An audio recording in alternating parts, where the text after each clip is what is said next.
You just got off the phone with your boss and he said, great news. We're moving our headquarters down to the Dallas area and you're coming with us. But what do you need to do to search for a home long distance? We'll talk about that right after this.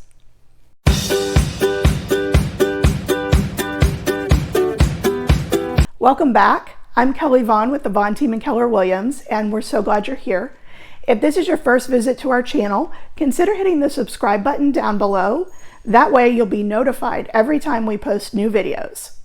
We post videos weekly talking about all things related to living the good life in the suburb north of Dallas and real estate. So you got the phone call, you got the job, and you have to relocate. There are a few things that you need to keep in mind when you're buying a house out of state. Number one, build your team. The team that you build is going to include a local real estate advisor and a good local lender. In both of these partners, you want somebody who knows the area you're moving to. They're going to be your eyes and ears and hands and feet in this process, so you want the best advice possible. Your local real estate advisor is going to be able to connect you with local lending resources who he or she works with often and well, and they know the local area, they know the different types of lending programs that are available here.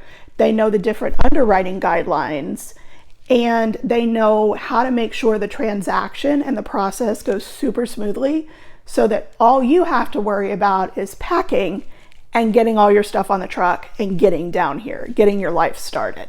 Tip number 2 is leverage technology. When you're buying a house out of state or long distance, it's really hard for you to get up here on a regular basis or get down here on a regular basis to view houses and do showings and do walkthroughs and do all the fun stuff that goes with buying a new home. So get a real estate agent who is comfortable with technology. When you are looking at houses online, if there are 3D tours or there are virtual floor plans that you can use, do that first and foremost. Make sure that you have used all the technology that the real estate agent who has listed the house has provided for you. If there are videos, look at those. If there are virtual tours, look at those. If there are 3D floor plans, look at those. And then when you narrow down the 3 to 5 houses that you want to actually see in person, have your real estate agent video a walkthrough with you on the phone. So maybe you're FaceTiming or Zooming with them and you're walking through the house with them and asking him or her, oh, can you open that closet again and let me see how deep it is? Or I didn't get a good look at the backyard. Can you show us that? Or can you show us the garage one more time? They should be more than happy to do that for you. The other thing that you can do is use things like Waze to map your commute in the mornings and in the evenings and figure out how much of a commute you're comfortable with. You can ask your real estate agent sort of what traffic patterns are like, and they should be able to give you a feeling of if you move to, for example, let's say your office is going to be in Plano and you're looking at homes in McKinney. They should give you a good feeling for, well, it may take you 20 minutes in the morning. If you're going down 75, it may take you 25 minutes if you're going down the Dallas North Tollway. But you can also do that research yourself and figure out sort of how much of a commute you want. How far is it to the local school in your area? How far is it to shopping? How far is it to parks and recreation opportunities? So you can do all of that virtually. You can do all of that from the comfort of your current living room. Another thing that you might want to ask your agent to do is to do a video walkthrough of the neighborhood. Not just what your individual home looks like, but what do the homes around it look like? What are the amenities in the community? Do they have a pool? Do they have playgrounds? Is it near a park? What's going on in the area?